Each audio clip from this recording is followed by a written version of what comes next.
bring on board Sanjiv Bhasin as well, who joins in on the show. Hi there, Sanjiv. Good morning. Wishing you a happy Dhanteras from the ET Now family. Is it the right time to buy into gold, or shall we say SIPs, given the track record of returns? Good morning, Awan. Wish you and the entire team and all the viewers a very happy Dhanteras.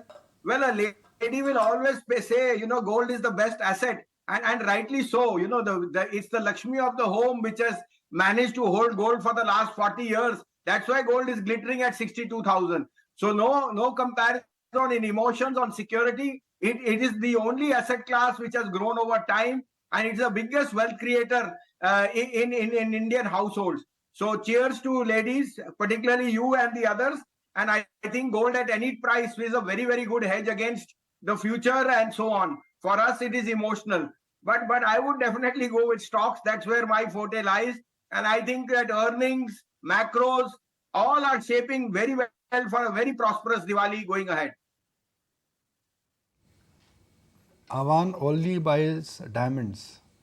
Gold nahi leti hai wo. No, of course, gold, great investment, Nikunj. Do you also for your wife every Dhanteras? Or SIPs? No, see, there is something traditionally which we follow. Yeah. So it's always auspicious to, keep that tradition going, whether it's a coin of a silver or maybe, few grams of gold here or there. I mean, historically, that's a family tradition which, I've always followed. So yeah, I mean, personally, that tradition you want to continue, you want your family to continue.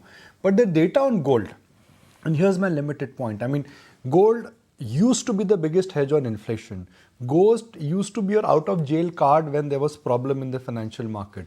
Gold used to be this go-to asset when there is a problem in the world. Gold used to be this asset which always appreciated and gave you better returns. Now here's the gold, 5-year return. 5-year return, given that, we've gone through a COVID patch and lot of liquidity, on a 5-year period, Nifty versus gold has underperformed. On a 10-year period, Nifty versus gold has really underperformed. On a 15-year period, gold versus Nifty, gold has massively underperformed. Now, when you look at the number of 7% CAGR return from gold in 15 years versus a 13% CAGR return from Nifty, now bear in mind, it's not just 7%. On a compounding, when you put that magic of 7% inside, and spread it on an Excel sheet, the numbers would make the difference in returns absolutely staggering. I'm not even getting into individual stocks and some out-of-box names here, but in general, this is pure Nifty. Gold versus Nifty in last 15 years, Nifty is done well. 10-year, Nifty is done well. 5-year, Nifty is done well. That's my limited point, Mr. Bhasin.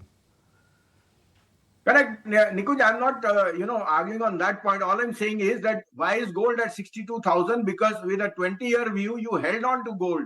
And gold as an asset gives you borrowing power. It gives you the wealth effect. It gives you the runaway rise you're seeing in real estate. So there is no compromise on holding gold. It is emotional. What comes in never goes out. And you don't calculate returns in gold just because you are, always going to calculate. It is the emotional part which drives gold. And right now, like you said, when there is uncertainty, what is the world doing? The world, in fact, is flocking to the dollar. I think it's the most absurd trade that the dollar is strong at a time when the biggest debt market, the biggest borrower is the US. So I think there is a lot of change which is evident in the next few years. Gold will continue to be what it is, given that China and Russia want to de-risk their currency holding with the dollar versus that. And I'm not getting, but for us, it's that emotional bent.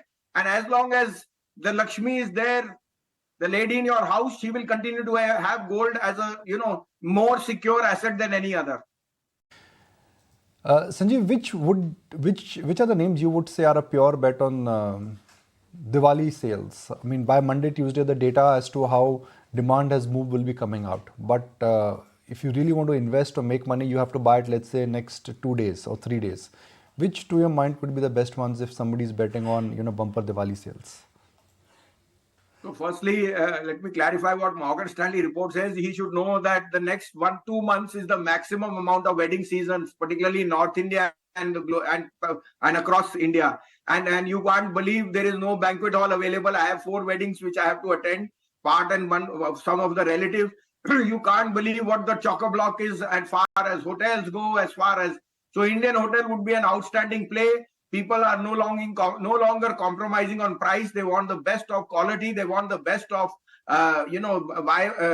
ambience. And Indian hotel is saying that they are booked. I wish they had more hotels in Delhi, Bombay, and maybe Gurgaon also. So I am very, very sure hotel industry is going through the roof. As an ancillary to that, car sales will pick up. Maruti becomes a very good play. Ashok Leyland has just told you that they are now they were the third largest bus maker in the world and only gaining traction. So autos and entertainment is something which you can easily play. You can add some of the other, staple discretionary, consumer discretionaries, which will again be part and parcel of that. But Morgan Stanley is actually reading the Hindi Mahurat, which tells you that the maximum amount of bettings are there, hence the pick of maneuver. It is nothing to do with balance sheets. Since what we are today discussing is a massive outperformance in small and mid cap stocks. I mean, it's a delight when small and mid cap stocks they go higher as a group, because that's the time individual stocks do rather well. What are the chances that we could be discussing the reverse same time next year? Well, the whole world and the whole Indian community has been waiting that when will the large caps perform, when will the elephants dance. There is overbought readings on REC, PFC for the last 1 year. And I have also been waiting, and Suzlon has gone up 4 times. So emotions is the easy part to say. And all this on paper looks good. We should be emotional. We shouldn't be emotional. All that looks good, but you can't be left out of a big bull market. You have to be fully invested. Also, Nikunj, you have to be part and parcel of pain. Nobody can time the market, and neither can you. You have to spend time in the market. I still think there is a huge upside in the select stocks on the mid-cap side, because the participation, the mutual fund performance has been pathetic. And that's why you have to now depend on more alpha and the growing bent of the economy. 3 things are working. The dollar is fully priced, bond yields are fully priced, oil is on a weak note, and Indian economy on the demographic premium, particularly if you say the next 2 months, weddings are going to be the wholesale, then till the elections, I think there is going to be huge upside. And if not outperform, mid-caps will be part and parcel. At least the present trend tells you that if there is a 7% fall in the index, the mid-cap falls 6 but rises 16. So, you have to go with the flow. And the flow is that mid-caps are making more money for the end investor, and that will remain the pack for some time. Valuations, you are right, are very attractive on the large caps. And we also think that there should be more bent of mind of fresh money going into large caps. Okay, fair enough. Meantime, let's also get in a sense then, okay, Sanjiv, we'll let you go on that note. Good as always to have you, and once again, wishing you a happy Dhanteras.